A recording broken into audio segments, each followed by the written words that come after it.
अध्यात्म विश्व विज्ञान यूट्यूब चैनल पर आप सभी का हार्दिक स्वागत समादर है। मित्रों, जिस तरह श्रीमद् भगवद गीता में भगवान श्री कृष्ण जी अर्जुन को कहते हैं कि तू मेरा सबसे बड़ा भक्त है, सबसे अच्छा मित्र है और सबसे अच्छा मित्र है, इसलिए मैं तुम्हें गुह्य से गुह्य रहस्य बताऊंगा। ऐसा है और बताया, और ऐसा रहस्य बताया कि जिस रहस्य को जानने से वो अर्जुन जो युद्ध भूमि छोड़कर भाग रहा था वो अपने कर्म में प्रवृत्त हुआ, वहाँ फिर युद्ध हुआ और वहाँ इन्हें न्याय और रक्षा, ये जो उसका स्वधर्म था उसकी उन्होंने वहाँ जागृति दी है। इसीलिए वो भी कहता है अर्जुन कि आप गुरुर्गर्याम, सबसे बड़े गुरु हो। और इस तरह ये गुरु शिष्य परंपरा, तो ये गुरु पूर्णिमा के निमित्त से ये हमने कहा अब बात करें मूल प्रश्न की। मूल प्रश्न आया है, श्री मुरली कश्यप ये पूछते हैं कि सर्वांग योग को सब कर्मों में लगा लेना चाहिए, ऐसा जो कहा गया है उस विषय में आपका चिंतन क्या है, आप क्या सोचते हैं?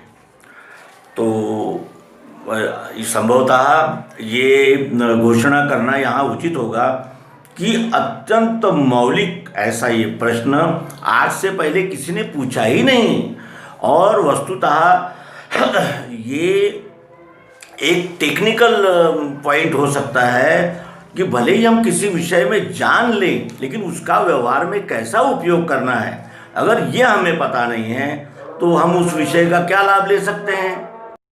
फर्क, अंतर क्या है? अंतर है केवल दृष्टि का। ये जीवन यदि हमने ज्ञान प्राप्त किया या नहीं किया तो भी जीना है, और ज्ञान प्राप्त किया तो ऐसा कुछ हो नहीं जाता कि एकदम जीवन समृद्ध हो जाए, और अगर ज्ञान प्राप्त नहीं किया तो भी कुछ परिवर्तन है नहीं, अंत में सब कुछ यहाँ जितना भी जमा किया है सब छोड़ के चले जाना है, ये वस्तु स्थिति है। और दूसरा ये है कि दृष्टि बदलते ही हमारा सारा व्यवहार ही बदल जाता है। इसके कई उदाहरण हम देखते हैं। अपने बेटे को ठोकर लगती है तो तुरंत हम एम्बुलेंस को फ़ोन करते हैं, पड़ोसी का बच्चा है तो फिर मोबाइल से सेल्फी लेने लगते हैं, तो ये तो रहेगा ही। तो कहने का आशय ये दृष्टिकोण का फर्क है। सर्वांग योग को सब कर्मों में लगा लिया करो, ऐसा सिद्धांत सूक्ति में हमारे आचार्य कह गए हैं, कहते हैं। क्या है मंतव्य इस विषय में? जब हमने चिंतन किया तो हमारे दृष्टि में ऐसा आया कि क्यों न इसे क्रमशः समझा जाए, जिससे हमारा चिंतन भी व्यवस्थित हो और हमें सत्य की जानकारी भी हो, और सर्वांग योग के साथ सर्वांग योग को नित्य कर्म में लगा करके जीवन बिताना, ये कला हमें भी साध्य हो। ये तो कल्याण का मार्ग है। इसलिए आइए शुरू करें। पहला अध्याय है गुरु यानी मोक्षेच्छा प्रधान योग। मोक्ष की इच्छा, मुक्ति की इच्छा हो गई, छटपटाता है, जो बंधन में है वो मुक्ति के लिए फड़फड़ाता है, और फिर ऐसा है तो फिर मुक्ति की इच्छा बहुसंख्य लोगों में क्यों नहीं दिखती? क्या कारण हो सकता है? तो इसका कारण भी वही है, दृष्टि का फर्क है। सत्य तो वही है, एक ही तो विश्व है, विश्वदश कहाँ है? केवल दृष्टि का फर्क है। सर्वांग योग दृष्टि से जब हम इस विश्व की ओर देखते हैं तो हमें भी आनंद मिलता है, प्रसाद मिलता है, और हम प्रसाद दे पाते हैं, आनंद दे पाते हैं। क्यों? क्योंकि वो कलुषितता और वो जो पोल्यूशन हो गया था हमारी मन बुद्धि चित्त और अहंकार में, वो पोल्यूशन धुल गया, अलग हो गया। मैं तू पने का कालीमा जो था, जो अज्ञान का अंधेरा था, वो छट गया, और अब हमें पता चल गया कि यही विश्वरूप परमात्मा है, इसके साथ ही जीना है, यहीं आए हैं, यही रहना है, इसी में फिर लय होना है। और हम भी इससे अलग नहीं हैं, क्योंकि हम देख चुके हैं कि पंच महाभूत, पंच ज्ञानेंद्रियाँ बनकर शब्द स्पर्श रूप रसगंध, इन पंच तन्मात्राओं का अब मेरे साक्षात्कार कराती है, दर्शन कराती है। तो इस तरह ये हमने जान लिया।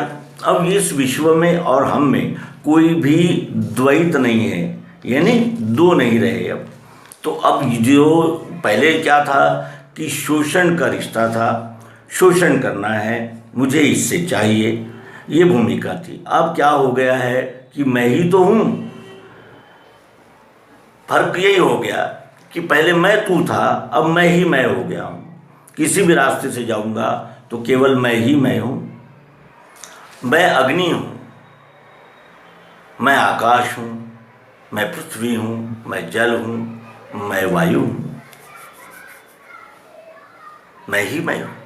और ये मैं ही मैं हूँ की नज़र जब लेकर वो साधक जीवन में चलता है तो उसका क्या, यदि उस पर क्या परिवर्तन दिखते हैं, इसका भी विचार करें। शिष्य का प्रश्न था कि ये जो श्रुतियों में तत्वम असि कहा गया है कि वही तू है, इतना ही कहते हैं वो, लेकिन वो कोई कुछ दर्शाते नहीं कि वह कौन है, तू कौन है और है कौन है इसके विषय में। तो तत्वम असि ये प्रश्न लेकर मुमुक्षु गया है और वो चाहता है, स्थायी समाधान चाहता है। वो कहता है समाधान नहीं स्थायी, वो कैसे मुझको मिले। जीव को स्थायी समाधान कब मिलता है? जब हम अपने घर जाते हैं तब हमें, जब हम सफ़र में होते हैं तो प्रवास में हम शांत नहीं होते, अमन से नहीं, यानी रिलैक्स नहीं होते, अपने घर में होते हैं। क्यों? क्योंकि वहाँ हमें हमारी यानी सब कुछ कामनाएं पूर्ण होती है, इसलिए हमें अच्छा लगता है घर में। हम प्रवास में होते हैं तो वो सब फैसिलिटीज हमें नहीं मिल पाती जो हम घर में स्वयं के लिए अपनाते हैं। तो कहने का आशय यही है कि फर्क है दृष्टि का, दृष्टि का ही फर्क है। तो तत्वम असि, तो तू कौन है, ये क्या है,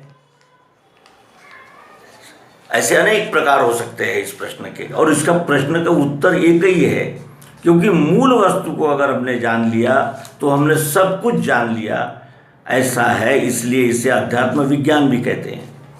तो प्रश्न है फर्क दृष्टि का।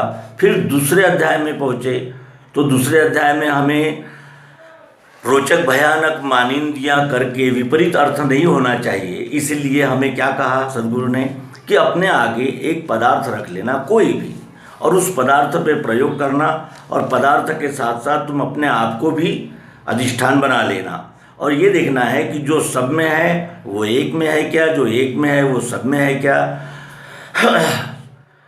जो यहाँ है वो सर्वत्र है क्या, सार्वभौमिक है क्या, सब में है क्या, समान है क्या, ये देखना है।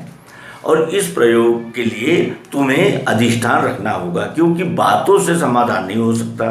फिर बातों से कल्पनाएं और संदेह और भ्रम निर्माण होते हैं। इसलिए गुरु स्थापन योग, गुरु की स्थापना करती, यानी हमें अब प्रयोग शुरू करना है। ये डिवाइन विजन को जानने की यूनिवर्सल फिलॉसफी है, जिसमें साइंटिफिक पद्धति से इस विश्व के साथ इस पिंड की एकात्मता की जांच की जाती है।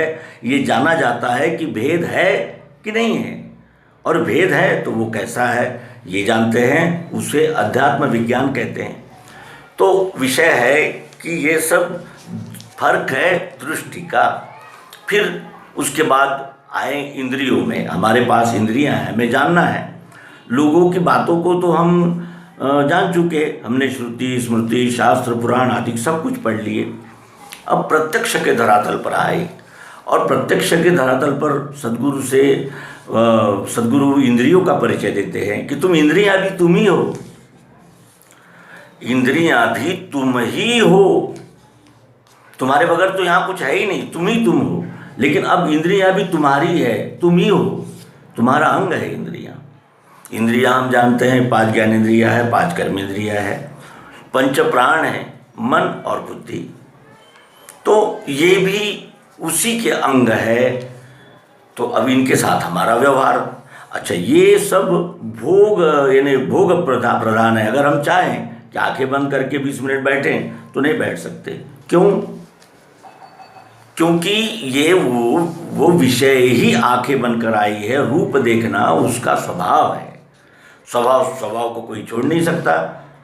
स्वभाव प्राकृतिक होते हैं, प्रत्येक इंद्रियों के स्वभाव है और उसके अनुसार वो चलता है।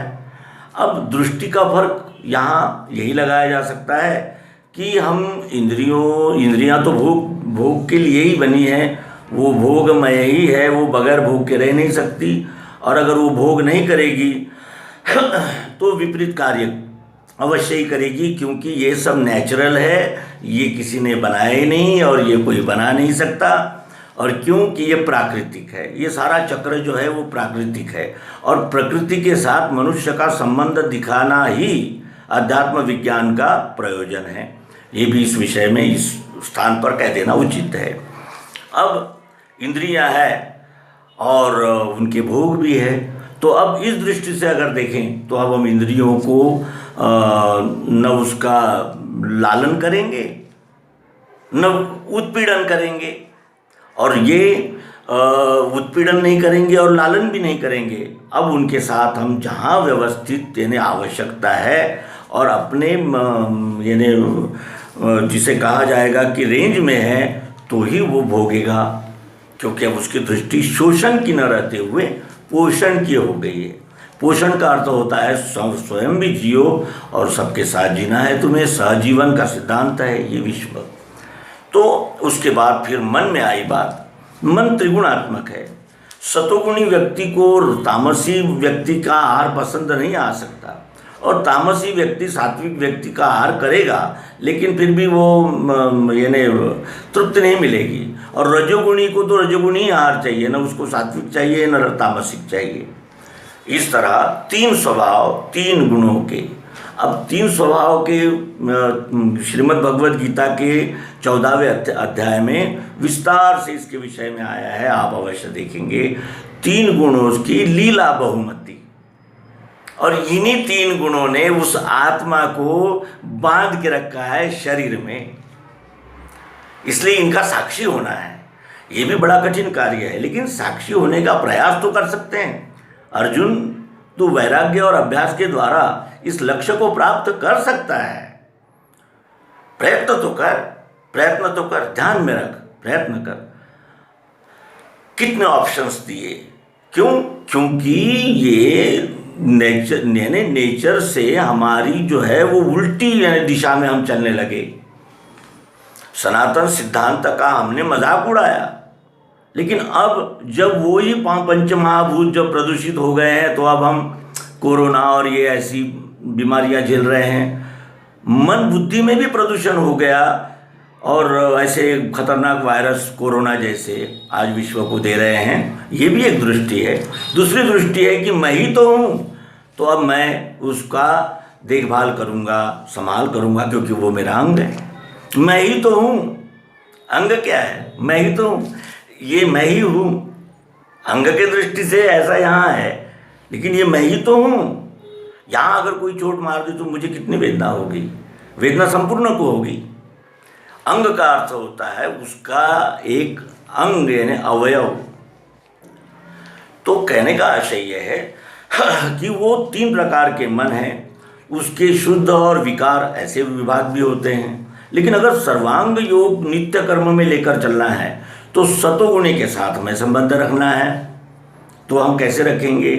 अगर हम किसी सच्चरित्र व्यक्ति के घर शराब पीकर जाएंगे तो क्या अच्छा लगेगा? ये तो सहजीवन का सिद्धांत वहाँ हम अपनाएंगे, क्योंकि सर्वांग योग से चलना है। लेकिन अगर वो मलिन है, जैसे श्री कृष्ण जी ने दिव्य चक्षु का बोध दिया और युद्ध कराया, ऐसा कुछ संप्रदायों का आक्षेप भी है। क्यों ऐसा क्यों किया? ऐसा क्यों किया? जब ईश्वर की बातें हो रही है वहाँ इतना बड़ा हिंसाचार उस गीता के अंत में, ये कैसा है? तो इसका उत्तर वही है कि ये दो साइड से कार्य करता है। एक ओर तो है ये कि ज्ञान विज्ञान, न्याय रक्षा, व्यापार उद्यम और सेवा। तो दूसरी ओर वो क्या है? दूसरी ओर क्या है? अगर ब्राह्मण वर्ण संकर हो गया, वर्ण का ब्राह्मण अगर वर्ण संकर हो गया तो वो कितना खतरनाक हो सकता है। तो फिर उसका निर्धारण भी करने की जिम्मेदारी है, क्योंकि इधर है ना ज्ञान विज्ञान न्याय रक्षा, ये यानी सुष्ट और दुष्ट ये दोनों प्रवृत्तियां लगी रहती है। लेकिन सर्वांग योग से चलने वाला ये जानता है कि मैं ही हूँ, इस दृष्टि ये बात उसको उसकी जांच में आती है, इसलिए वो फिर व्यवहार उसका बदल जाता है और वो यानी जैसे सहजीवन के अनुसार चलता है। उसका भी एक पर्सनल स्वभाव होता है, क्योंकि अब स्वभाव 3 ही प्रकार के होते हैं, तो उसका एक पर्सनल भी स्वभाव होता है, तो उस स्वभाव के अनुसार भी चलना चाहिए। उसके विषय में गीता के 14वें अध्याय में 18वें अध्याय में विस्तार से आया है, आप देख सकते हैं। तो कहने का आशय सर्वांग योग का जो नित्य कर्म में लगा के चलेगा, वो तीनों गुणों को जानकर, उनके गुणों को जान पहचान कर उसके अनुसार व्यवहार करेगा। अगर वो सतोगुणी से व्यवहार करता है तो वहाँ उसे श्रद्धा, प्रेम, आनंद, प्रसाद इनका उपयोग करना है। अगर उसे रजोगुणी से व्यवहार करना है तो वहाँ कुछ ले दे के लाभ लोभ की बातें, और अगर तमोगुणी के साथ संबंध करना है तो वहाँ उसके साथ में वैसा ही खरापन, चोखापन, सत्य और जिसे कहा जाएगा कि सेवा की भावना। इस तरह सर्वांग योग जो नित्य कर्मों में लगा लेते हैं वो कैसे, ये प्रश्न है श्री मुरली कश्यप इनका। फिर मन की बात हो गई, अब आए बुद्धि की ओर। मन का ऐसा है कि जैसे सतोगुण, रजोगुण, तमोगुण इनमें प्रमाण बढ़ते रहते हैं, जैसा प्रसंग आता है वैसा। कभी सतोगुण बढ़ जाता है तो उसके साथ रजोगुण तमोगुण, या तमोगुण रजोगुण, ऐसा हो जाता है। तो जब अगला यानी आगे वाला व्यक्ति जब सत्वगुण में आता है तो आप भी सत्वगुण को बढ़ाइए। अगर वो रजोगुण में आते हैं नहीं, व्यवहार होगा न्याय, सत ही लेना सत ही देना। और जो सत अगर लेता देता नहीं है तो फिर उसके लिए उठ नहीं, मैं भिक्षा मांग लूँगा, मैं भाग जाऊँगा, ये मुझे मार दें। उठ, न्याय करना है, रक्षा कौन करेगा? और ऐसा अगर होगा तो कितना हाहाकार मचेगा, और वो विश्व भूमिका। तो कहने का आशय ये है कि हमारे दृष्टि में ही फर्क आ जाता है। अब लोग कहते हैं कि जैसे कुछ हमारे मित्रों ने हमें बताया है कि ये तो हम समझे कि सब में परमात्मा है, मेरे ही अंग है, लेकिन जब मेरा कोई अंग सड़ जाता है तो क्या मैं उसको ऑपरेशन करके नहीं निकालता? मैं सर्जन के पास जाकर स्वयं पैसा देता हूँ और कहता हूँ कि बाबू साहब ये पार्ट सड़ गया है, आप इसको निकाल दीजिए। तो ये भी तो जिम्मेदारी, क्योंकि मेरा अंग है ना। अगर मेरे पाँव में अगर चोट लगी है तो मेरी संपूर्ण शरीर में वेदना होती है। तो कहने का आशय क्या है? सर्वांग योग सत ही लेना सत ही देना। उसके बाद बात बुद्धि की करें। बुद्धि से भी सूक्ष्म है काम, चाहत, चाहना, ये चाहिए वो चाहिए, ऐसा होना वैसा होना, वो भी मेरा ते वो भी तेरा, ये भी मेरा वो भी मेरा। ये जो है ये क्या है? चाहना। तो जो सर्वांग योग को नित्य कर्म में लेके चलते हैं उनको भी तो चाहना है ही। खाना चाहिए, पानी चाहिए, घूमना चाहिए, सब चाहिए, लेकिन सत ही लेना सत ही देना। और अगर ऐसा नहीं हुआ तो वो फिर बुद्धि जो है वो बड़े बड़े टेररिस्ट और बड़े बड़े आतंकवादियों के पास बुद्धि की कोई कमी होगी क्या? जब वो इतने बड़े बड़े हमले प्लान करते हैं तो कितने बुद्धिमान होंगे, है ना? बुद्धि तो है लेकिन उसका उपयोग जो है वो विपरीत दिशा में चला गया। तो सर्वांग योग नित्य कर्म में जब हम लेते हैं तो उस बुद्धि का इस दृष्टि से यानी आकलन करते हैं कि मैं यानी सत ही लेना और सत ही देना, इसी भूमिका में रहूँगा। न मुझे असत चाहिए न मैं असत मेरे हाथ से हो, यही प्रयत्न उसके हाथ से होते रहते हैं। फिर बात अहंकार की ओर आ गई। अहंकार ही संचालक है इस यंत्र का, और उसे ही जीवात्मा कहते हैं, और वही आत्मा है, वही अंश है, वही चैतन्य है, उसे अक्षर कहते हैं। और वो सर्वत्र है, सभी में है, ओतप्रोत। कागज है, दिखता है और कैसा है? प्रिय है, प्रिय है ये अक्षरात्मा। अब इसका विचार करें तो कोई फर्क ही नहीं है, बकरे का आत्मा, कुत्ते का आत्मा, बिल्ली का आत्मा, मुर्गी का आत्मा, हमारा आत्मा। कैसे तोलेंगे? क्या उसमें छोटा बड़ा होता होगा क्या? जैसे बिजली के बल्ब 5 वाट के, 10 वाट के, 100 वाट के होते हैं, वही तो है, वही है। ये भी सिद्धांत तो वही है और कुछ नहीं है। लेकिन लाइट तो बिजली से ही जलता है ना? तो कहने का आशय यह है कि सतोगुण, रजोगुण, तमोगुण की यानी ये आगे रहते हैं और बुद्धि इनके पीछे रहती है।